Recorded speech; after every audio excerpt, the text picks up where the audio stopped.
What a relief. I'm glad we got the economy back going. I'm glad we've secured our nuclear power plants. I'm so glad the Americans are back to work. We finally found out our problem. We discovered a target that we can all agree upon. It's these guys.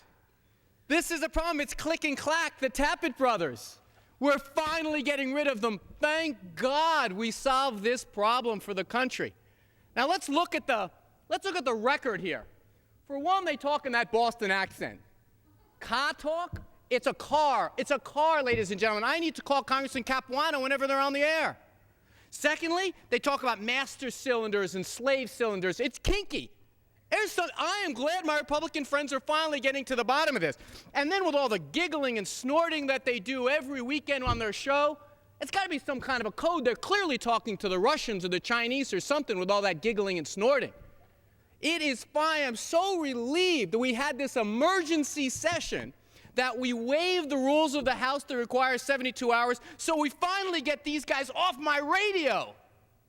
Click and Clack, the Tappet brothers on Car Talk. I know it, because these guys, clearly they're political. Well, I don't know if they're political. They make no sense about most of what they say.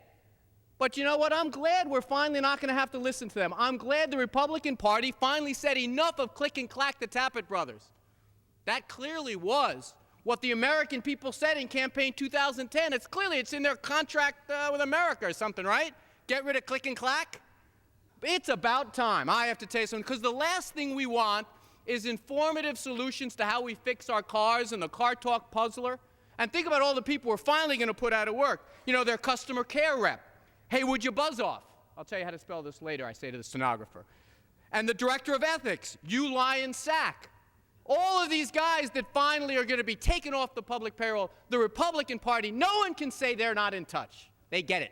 They understand where the American people are. The American people are not concerned about jobs or the economy or what's going on around the world. They're staring at their radio saying, get rid of Click and Clack. Finally, my Republican friends are doing it. Kudos to you.